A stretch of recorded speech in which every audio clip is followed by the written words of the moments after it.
You are listening to Small Business Straight Talk with your host, Amber De La Garza. Amber is a sought-after coach, trainer, speaker, and writer who gives small business owners the straight talk on productivity, time management, business systems, leading your teams, strategic decision-making, and mindset. No BS, fluff, or overused jargon. Just actionable strategies to get results and succeed in business. And here is your host, Amber De La Garza, the productivity specialist. Welcome, and thank you for listening to the Small Business Straight Talk podcast. Today is episode 419, Decision Making Part 3. You have the answer. If you're a small business owner who wants to learn effective business strategies, improve time management, and elevate productivity to maximize profits, reduce stress, and make time for what matters most, then you're in the right place, and I'm so glad you've joined me. If you haven't listened to part 1 and part 2 of this series yet, go back and start there. They lay the foundation for everything that we're going to cover in this episode, this final part 3. And if you've already listened to them, you now have the awareness and the tools. But I've been watching enough business owners over the years go through this process to know that some of you did the work, used the framework, work through the fear, and you're still stuck. Not because the tools failed, not because you failed, but because something deeper is going on. And that's what we're about to discuss today. Now, before we dive in, if you have not already grabbed the free Balanced Decision Making PDF yet, now is a great time to do that. Hit pause. It's a complete framework from part 2, with decision timeframes, real business examples, and power sheets to help you implement it immediately in your business. Head on over to amberdelagarza.com/decision making to download it for free. And now let's get to the straight talk.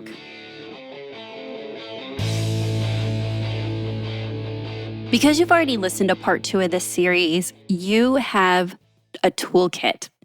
16 tools across 4 delay patterns: fear, thinking traps, calibration challenges, and avoidance.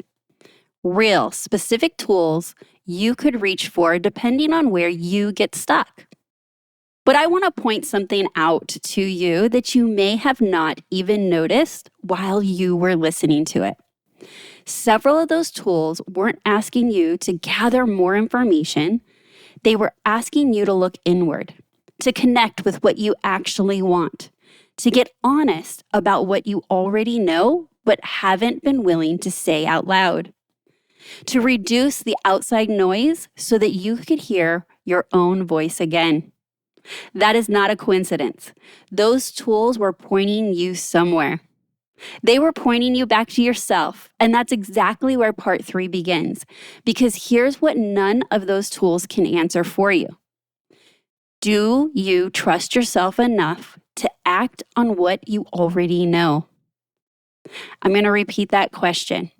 Do you trust yourself enough to act on what you already know? Because that's what today is all about.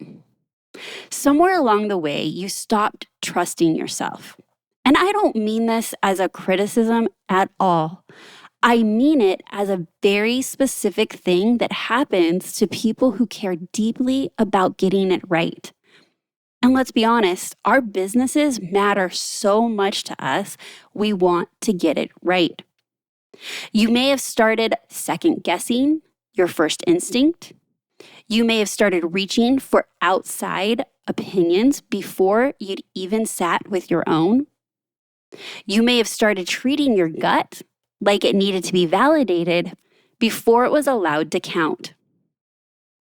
And the more you did that, the quieter that inner voice got. Not because it had nothing to say, but because you trained yourself not to listen to it. So let me ask, can you hear your own inner voice right now? Do you hear it on a regular basis as you're running your business? Think about the last time you had a clear sense of what you needed to do, and then you talked yourself out of it. Maybe it was a hire you knew that wasn't right from the first conversation, but you convinced yourself to give it more time. Maybe it was a client relationship that felt off early on, i.e., the discovery call, the first interaction, but you pushed past that feeling because the revenue made sense.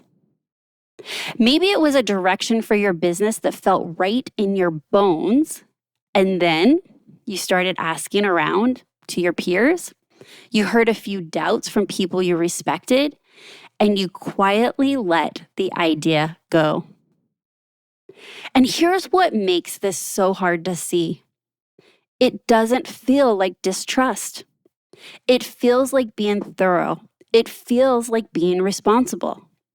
But there's a difference between gathering input to inform your decision and gathering input to avoid being the one who made it.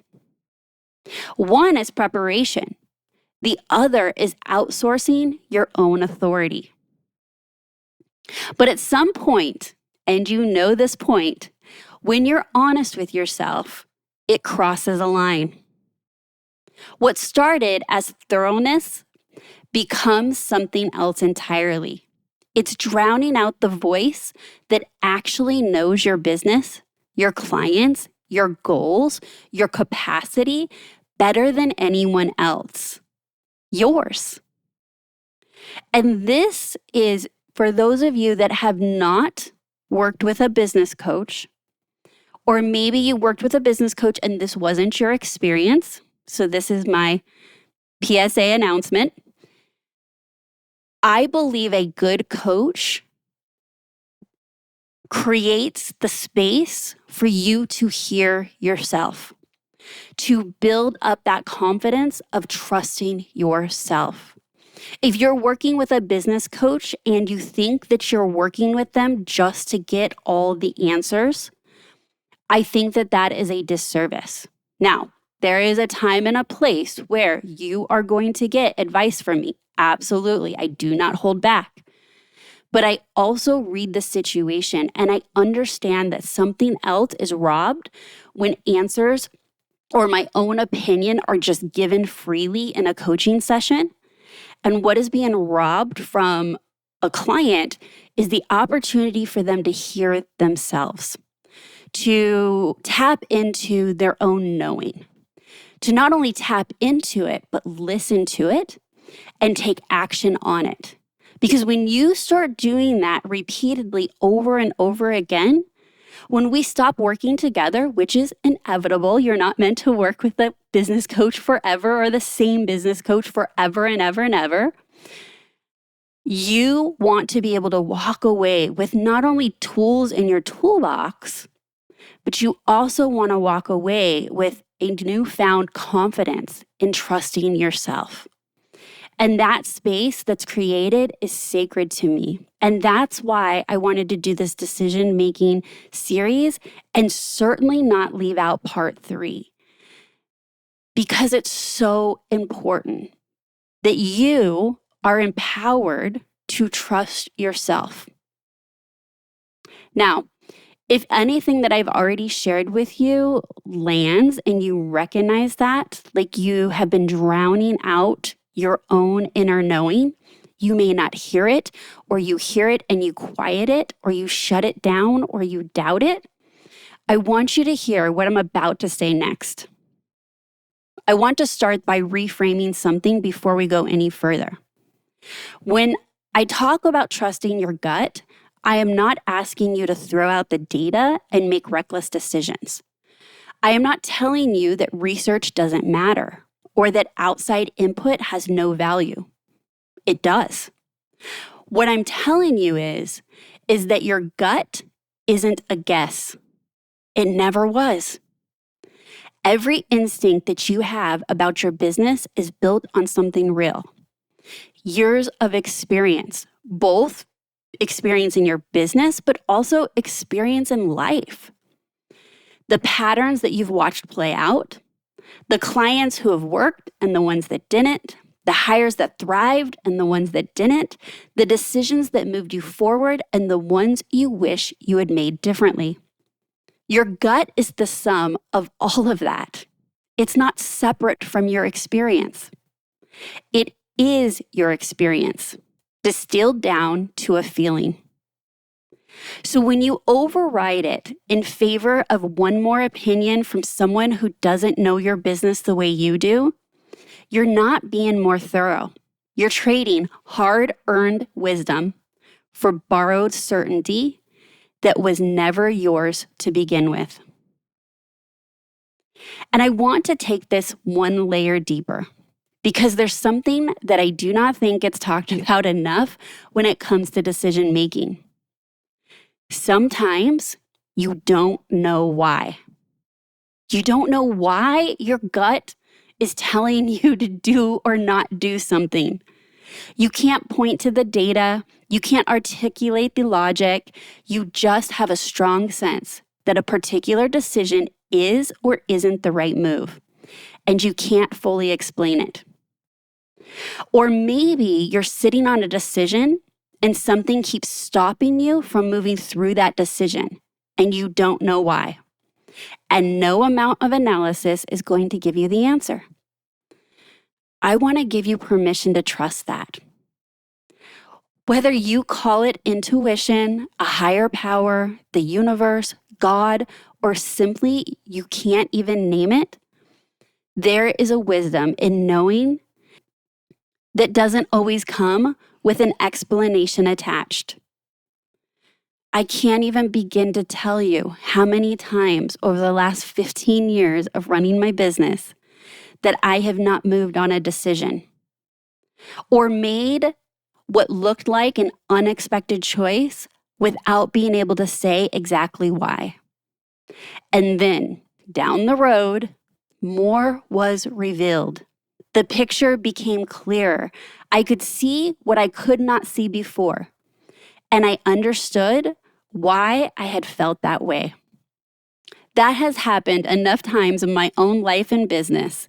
And I've also watched it happen enough times for the clients that I work with that I no longer dismiss it. So if you've done the work, if you've identified your patterns, you've worked through the fear, broken the research loop, examined what staying in limbo is actually costing you, and still something doesn't feel right, I want you to listen to that. You don't have to justify it. You don't have to explain it to anyone else. The why has a way of just showing up when the time is right. 3 episodes, 1 through line. You may have come into this series stuck, maybe in fear, maybe in overthinking, maybe in avoidance, or perhaps all 3. Part 1 gave you awareness and a name for the pattern. Part 2 gave you specific tools to break through. And part 3 brought you back to the one thing that no framework or strategy or tool can replace: you. The tools from this series are real. The balanced decision-making matrix, the fear interruptions, the thinking trap breakers, the avoidance pattern tools. Use them. They work. But they are tools in your toolbox. What makes them work is the judgment, the experience, the instinct you bring to them.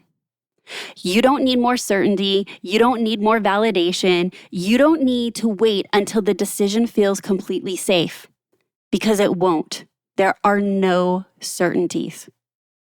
You just need to trust yourself enough to move through the decision. And you've earned that trust. You've been building it for years, whether you've been giving yourself credit for it or not. I want you to stop waiting for a sign that you're ready. You already are.